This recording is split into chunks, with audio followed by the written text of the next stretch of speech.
Saturday. Recently on the show, we talked about Ellen Swallow Richards, and one of the things that came up in that episode was the eugenics movement. The eugenics movement has come up several times on the show over the last year or so, and every time we've tried to give kind of a straightforward but also very brief explanation of what that movement was all about. But that is really not something you can just be thorough or nuanced about in a couple of sentences. We do have a whole episode about this, though, which came out on August 9th, 2017, and it is today's Saturday Classic. One of the things we talk about in this episode is people being pressured or coerced into sterilization after forced sterilization programs were generally ended in the U.S. There have been additional allegations of this in the years since we recorded this episode, including in 2020, when migrant women who were held by ICE at the Irwin County Detention Center in Georgia reported that they had been given hysterectomies or other invasive procedures without their full knowledge or consent. We usually say enjoy at the end of this intro, but this episode involves just a particularly infuriating and upsetting period of history, so instead, we hope your day is going well. Welcome to Stuff You Missed in History Class, a production of iHeartRadio.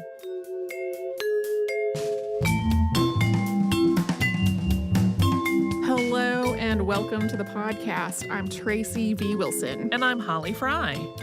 Several episodes of our show have touched on the progressive era in the United States, and this spanned from the late 19th into the early 20th centuries.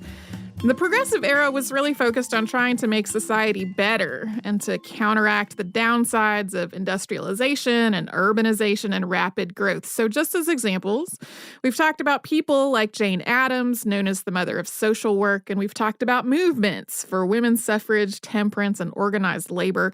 And the temperance movement did lead to prohibition, which was a spectacular failure. But other than that, these episodes have generally talked about overall positive reforms in education and public health and workplace safety and human rights. But the progressive era also had a focus on making humanity better through eugenics. Coined by English anthropologist Sir Francis Galton in 1883, eugenics began with positive eugenics, and this was encouraging the people who were considered the healthiest and the most intelligent to have more children for the betterment of the species. But in a few countries, including the United States, the focus turned toward negative eugenics, or stopping people who were considered not as good from reproducing. Spurred by the same fears and prejudices and societal issues that were driving the progressive movement in general, the eugenics movement in the United States focused on identifying, sequestering, and even sterilizing people who were deemed to be unfit. So today we're going to talk about a family who became a case study for the eugenics movement, purportedly providing evidence for the idea that feeble-mindedness was an inherited trait and that it would be best to keep people who had that trait from reproducing. This family is known as the Kallikaks. And just as a note, a lot of the language that was used to talk about disability at this time was insulting, and we're going to be reading from and referring to a bunch of material that's just offensive. So anytime we say feeble-minded or unfit or similar words, like that's in air quotes, these are not real things to describe people. Right. Also, heads up, it's a little longy. It's a little longer than normal. Yeah. So if you're one of the runners who listens and you time your run to the episode, if you go the whole way, you've gone too far. Probably so. And that's probably the last jesty thing you'll hear in this episode. Yeah. So in 1912, the Macmillan Company published a book by Henry Herbert Goddard, director of the research laboratory at the Vineland Training School for Backward and Feeble-Minded Children in Vineland, New Jersey. It was called The Kallikak Family, a study in the heredity of feeble-mindedness. It was just one in a whole genre of literature called eugenic family studies. The first book in this genre was The Jukes, a study in crime, pauperism, disease, and heredity. And this book was by Richard Dugdale. Dugdale's study came about after he visited the Ulster County Jail in New York and learned that 6 people who were incarcerated there were related to each other. Looking into it further, Dugdale found more family members who had arrests and convictions on their records, and he traced more of the lineage all the way back to a woman that he dubbed Margaret, the mother of criminals. He found 42 connected families with 540 of their 709 members blood relatives. According to Dugdale's estimate, their combined criminal proceedings, social assistance, and health care had cost a total of about $1.3 million.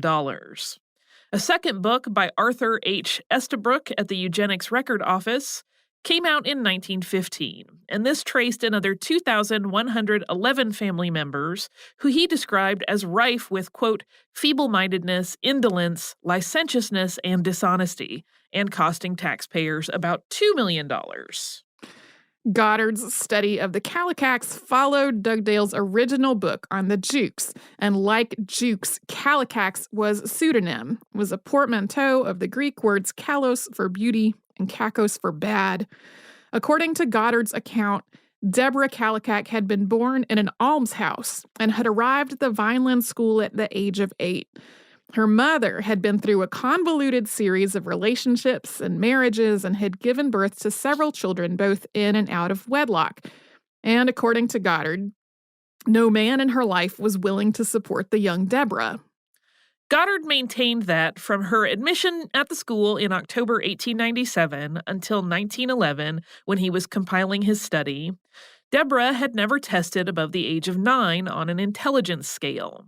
He described her as, quote, a high-grade, feeble-minded person, the kind of wayward delinquent who, quote, fills our reformatories, generally causing trouble and creating a burden on society. So, feeble-minded was a catch-all term used at the time to describe people who were, in one way or another, behind their peers. It included everything from mental illnesses to disabilities and disorders that were noticeable but not necessarily severe. A person described as feeble-minded might be able to take care of their own day-to-day needs while struggling with social interactions or academic skills or physical skills. Was considered to be a precise, medically and scientifically sound description at the time, but it is definitely not one we would use today to describe a disability, disorder, or condition. Goddard also coined a new word to describe people who fit this definition. That word was moron, defined as one who is lacking in intelligence, one who is deficient in judgment or sense. And, like feeble-minded, moron was adopted as an actual clinical term. Goddard claimed he had traced Deborah's ancestry all the way back to her great-great-great-grandfather, who he dubbed Martin Kallikak Sr. Martin Sr. was described as having fathered a child with an unnamed, feeble-minded barmaid, Deborah's great-great-great-grandmother. This barmaid's descendants were a family of, quote, an appalling amount of defectiveness. But then, Martin Sr. turned his life around and married a, quote, respectable girl of good family. His descendants from this marriage were, in Goddard's words, quote, respectable citizens, men and women prominent in every phase of life. As printed in the book, the Kallikak lineage, with its beautiful half and its bad half, was accompanied by family trees emblazoned with N's and F's for normal and feeble-minded, with N's in white and F's in black, along with notations of which ones were sexually immoral, insane, syphilitic, or criminalistic. All of these are words that Goddard used. And the results are striking. One half of the tree depicting the descendants of Martin Sr.'s children with the upstanding Quaker woman he married is full of, quote, normal people, flawlessly white. And then the other half depicting the descendants of Martin's son with the unnamed barmaid is dotted all over with black Fs with notations of undesirable traits all over the place. There are also photographs, both of Deborah in her day-to-day life and of the bad Kallikaks and their homes. The photos of Deborah are clearly posed, and they show an attractive young woman in a variety of day-to-day scenarios. The photos of the other Kallikaks look like they could have inspired the X-Files episode Home. The buildings are all very ramshackle, the people's posture is slouchy, and the facial expressions and features are oddly atypical. In Goddard's words, quote, how do we account for this kind of individual? The answer is, in a word, heredity, bad stock. We must recognize that the human family shows varying stocks or strains that are marked and that breed as true as anything in plant or animal life. Citing Gregor Mendel's theories on hereditary traits, Goddard goes on to advocate that normal, healthy society keep the feeble-minded from breeding and spreading their inherited deficiencies. He suggests a combination of segregation into institutions or colonies and sterilization. We will talk about the colossal influence of this book after a quick sponsor break.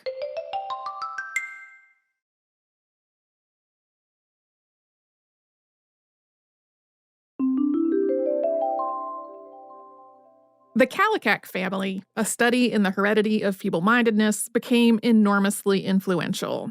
It was an immediate bestseller and was reprinted more than 10 times between 1912 and 1939.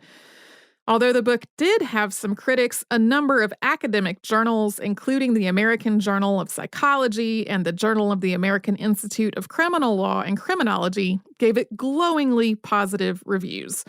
Both Kallikak and juke became slang terms for people thought of as unintelligent, backward, and inbred. The book's conclusions were also widely accepted as scientific truth, and this was in spite of this admission printed in its introduction. Quote, "It is true that we have made rather dogmatic statements and have drawn conclusions that do not seem scientifically warranted from the data. We have done this because it seems necessary to make these statements and conclusions for the benefit of the lay reader." Soon, the Kallikaks were being cited in mainstream biology and psychology textbooks. If you've heard our podcast on the Scopes trial, you might recall that we read from A Civic Biology Presented in Problems, and that was the widely used biology textbook that was part of that case.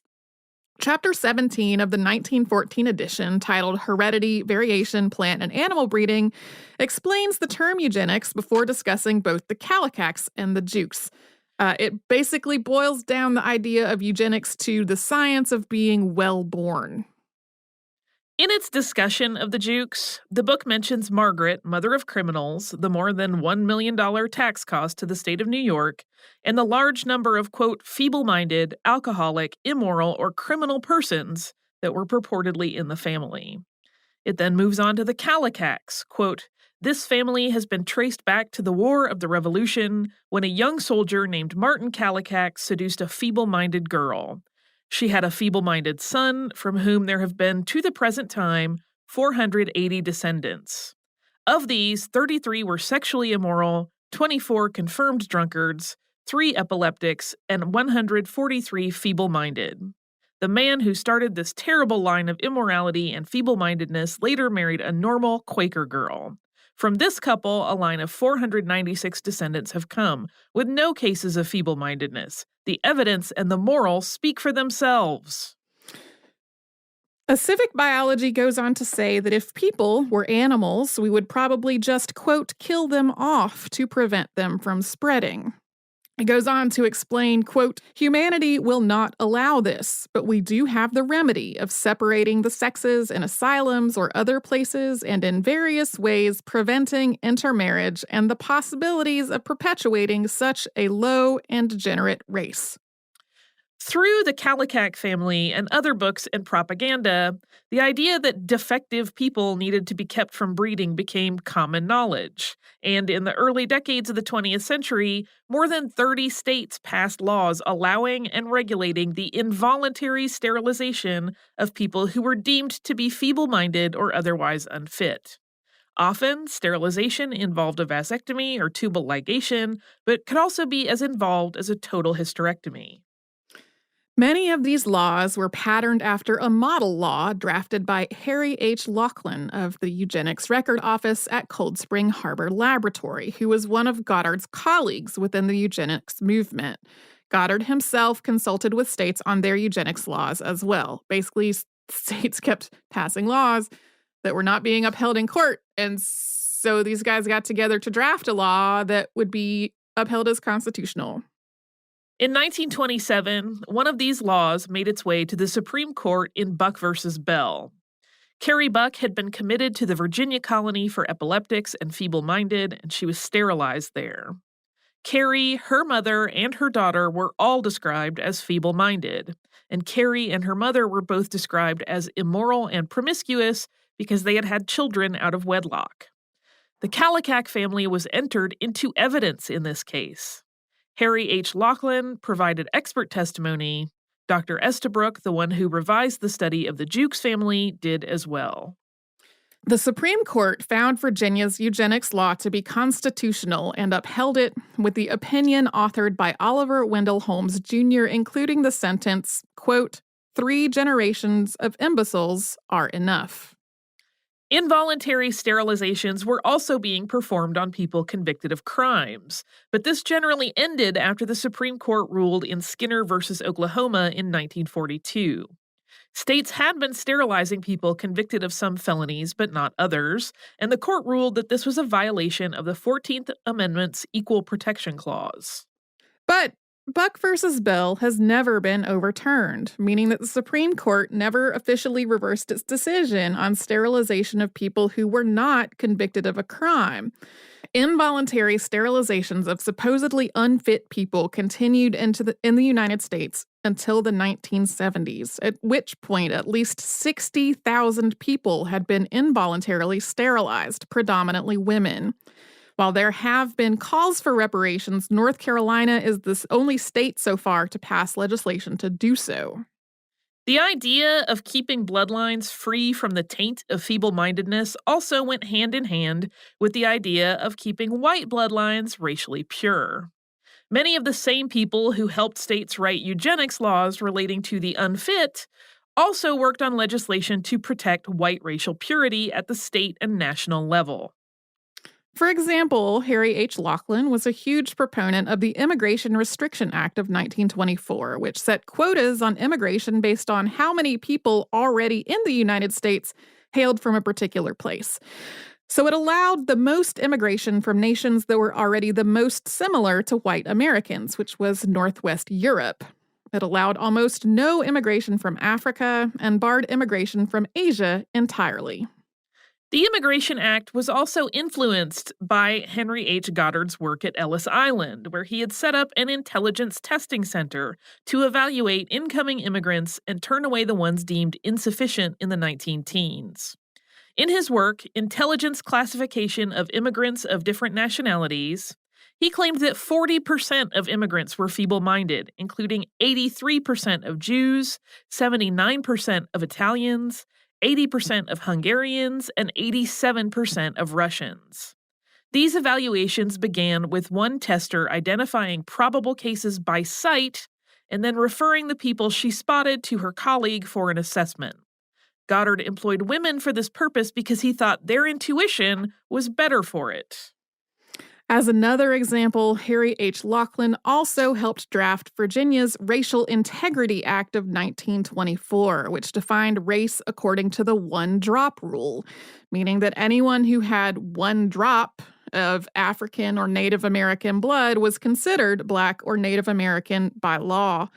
The only exception was for people who were 1/16 or less Native American, and this exception was to allow prominent Virginians purportedly descended from Pocahontas to still be considered legally white. This act also prohibited interracial marriage, and there is more on it in our 2-part podcast on Loving versus Virginia from 2013. In addition to the sterilizations of the unfit that were codified in states' eugenics laws, there were also involuntary and coerced sterilizations of poor people and racial and ethnic minorities, including Native Americans, Mexican Americans, and African Americans, stretching all the way into the 1970s.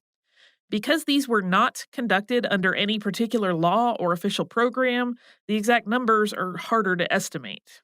In many cases, these sterilizations were performed in conjunction with other procedures and without the patient's knowledge.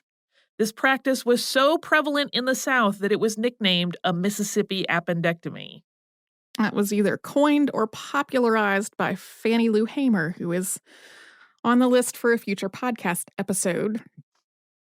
As with Buck versus Bell and the forced sterilizations of people considered unfit, Cases regarding the forced or coerced sterilizations of minorities have also made their way through the courts. 2 Black teenagers, Mary Alice and Minnie Relf, were sterilized without their parents' consent in 1973. Their mother, who was not literate, had believed she was signing a consent form for birth control shots. And when the case made headlines, many more Black and Native American women began coming forward with similar allegations. In his opinion on Relf versus Weinberger, Judge Gerhard Gessel of the U.S. District Court for the District of Columbia wrote that federal programs had funded the sterilization of 100,000 to 150,000 low-income women during the previous few years. He went on, quote, "Although Congress has been insistent that all family planning programs function on a purely voluntary basis, there is uncontroverted evidence in the record that minors and other incompetents have been sterilized with federal funds and that an indefinite number of poor people have been improperly coerced into accepting a sterilization operation under the threat that various federally supported welfare benefits would be withdrawn unless they submitted to irreversible sterilization." In another case, Madrigal versus Quilligan was a class action lawsuit with 10 plaintiffs who alleged that Los Angeles County USC Medical Center had either coerced or misled them into being sterilized during a cesarean section, with the option being presented to them after hours of difficult labor. Nearly 150 Spanish-speaking women had come forward with similar allegations. In 1978, Judge Jesse W. Curtis ruled in favor of the hospital, calling it, quote, a breakdown in communications between the patients and the doctors. And although the plaintiffs didn't win in this case, it did ultimately lead to laws requiring Spanish-speaking staff to explain procedures and obtain consent from Spanish-speaking patients. Coerced sterilizations have also continued well beyond the 1970s. Buck versus Bell was cited as precedent in the 2001 case Vaughn versus Utz, heard in the Eighth Circuit Court, in which a social service worker at a hospital coerced a woman who had been diagnosed with a mild intellectual disability into getting a tubal ligation by telling her that it would help her regain custody of her children. A 2013 report by the Center for Investigative Reporting detailed the sterilizations of at least 148 incarcerated women in California prisons, which had been performed without the required state approvals. Even though California banned forced sterilizations in 1979, numerous women described being coerced and pressured into the procedure while incarcerated. And in July 2017, News Channel 5 in Tennessee reported that General Sessions Judge Sam Benningfield allowed incarcerated people who either got a vasectomy or a contraceptive implant to get a 30-day credit toward their jail time. Judge Benningfield rescinded this order on July 26th after it made headlines. While the story of the Kallikaks was just one part of the eugenics movement, the studies of the Kallikaks, the Jukes, and other families were widely cited, heavily used pieces of evidence of the eugenicists' idea that it was better to keep so-called defectives from breeding, and by extension that sterilization could be used to help guarantee white racial purity. And the same people writing books about the Kallikaks and the Jukes were actively working with lawmakers to create policies to do exactly that. The book's influence spread beyond the United States as well. A German-language translation of the Kallikak family was printed in Germany in 1914, and it was reprinted in 1933. Germany's own eugenics law for the prevention of hereditarily diseased offspring, was passed in 1933 as well, and was also based on Harry H. Lauchlin's model law that was being used as a template in the United States. And it wasn't just a matter of Nazi Germany picking up and repurposing Lauchlin's work. Lauchlin actively corresponded with eugenicists in Germany, writing in one of his letters how pleased he was that Hitler understood that, quote, the central mission of all politics is race hygiene. In Nazi Germany, more than 150,000 Germans with disabilities were involuntarily sterilized under this eugenics law between 1934 and 1939. In 1939, the focus shifted from sterilization to extermination, and 80,000 disabled Germans were murdered in a little less than 2 years.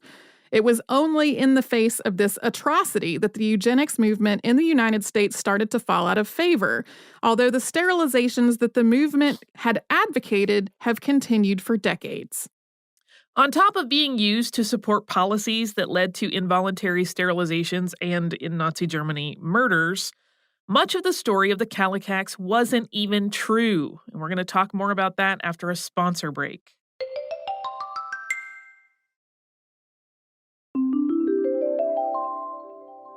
Henry H. Goddard began publicly refuting his previous opinions about the, quote, feeble-minded and eugenics beginning in the late 1920s and into the 1930s.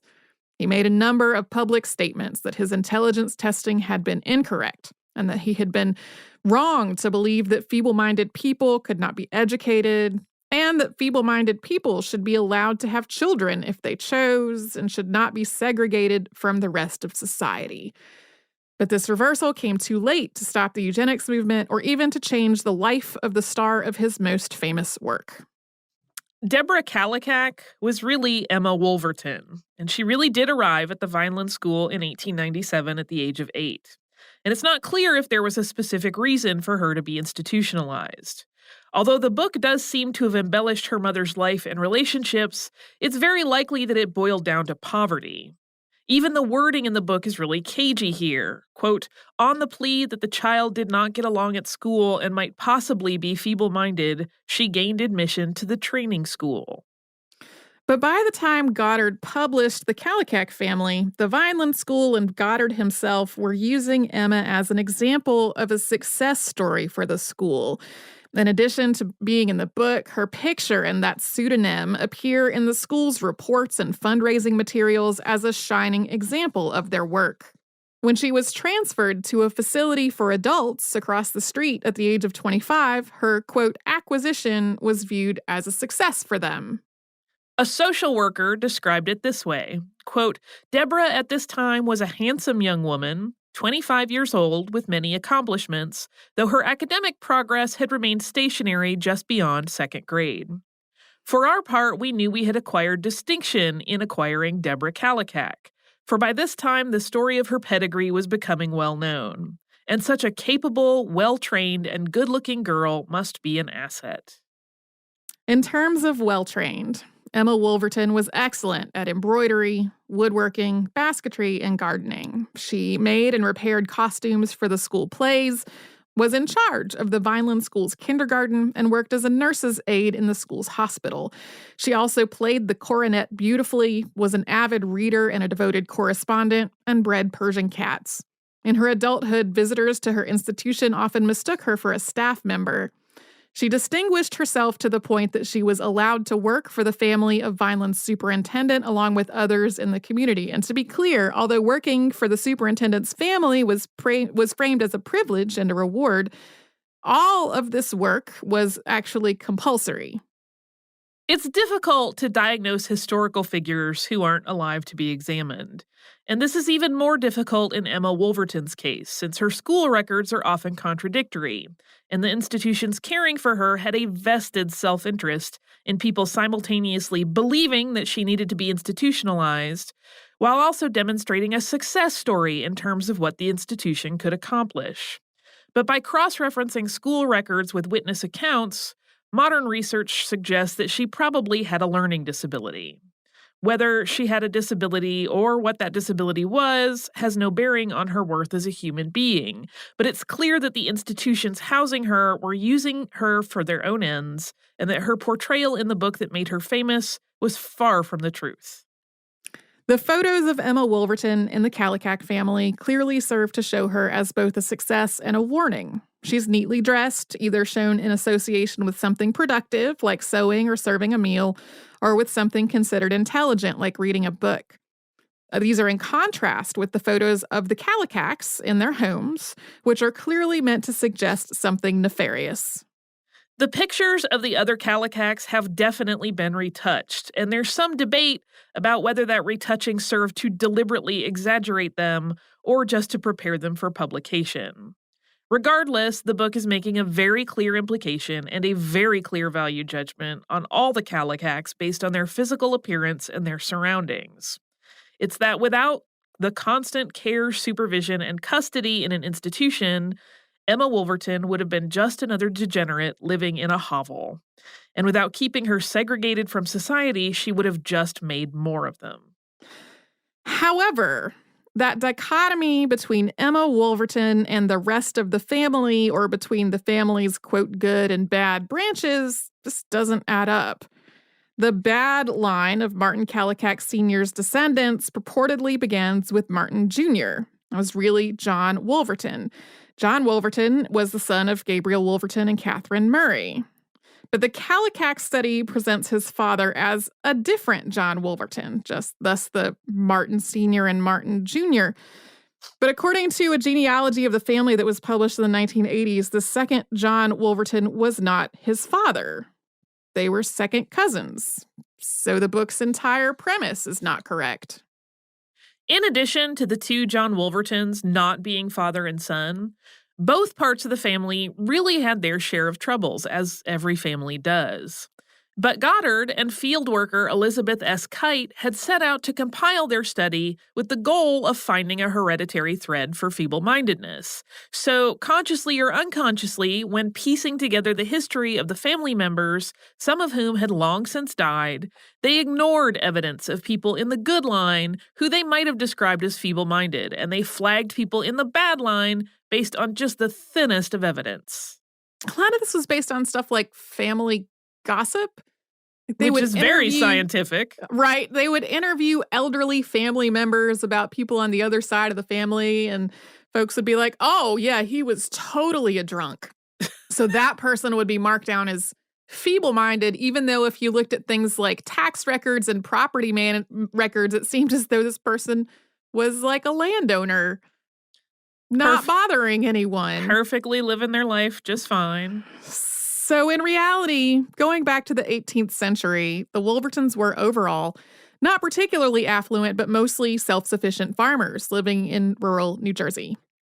In the late 19th century, industrialization and urbanization led several of them to move from the country to Trenton and other cities. As with so many other people who moved from the country to the city during this time, they found themselves in an unfamiliar environment with a totally different social structure and economy, and without a lot of resources or education. So when they lost jobs, as Emma's mother, for example, did, they no longer had an extended family network nearby to turn to for support, instead often winding up in jail or in a poorhouse. So this was definitely not something that could be explained by some kind of hereditary taint. Similarly, some of Arthur H. Estabrook's papers containing the Jukes family's real names were found in the early 21st century, and it turned out that many of them were respected citizens of Ulster County, New York. Their existence had conveniently been ignored in Estabrook's study.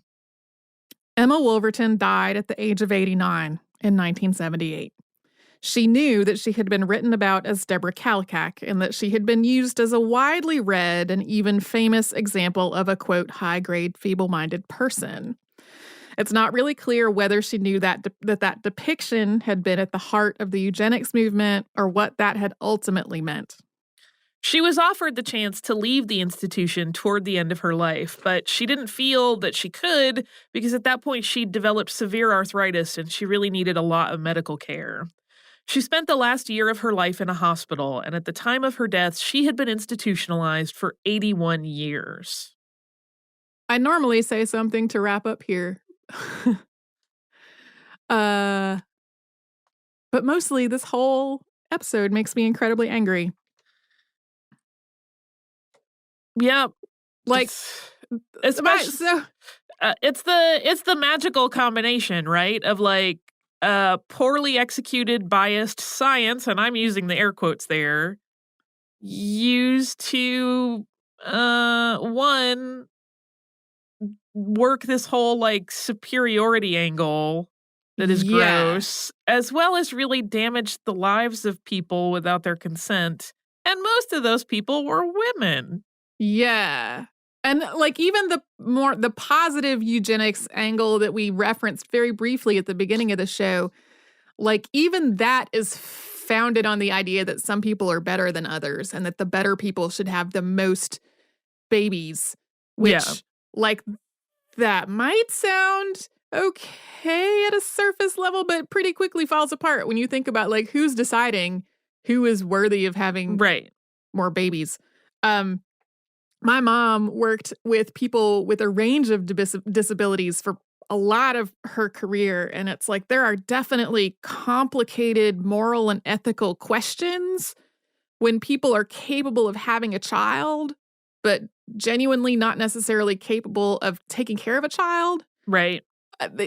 These conversations do not include things like telling a woman if she has her tubes tied, she can get her kids back. Right. Like that. Nothing like that. Yeah.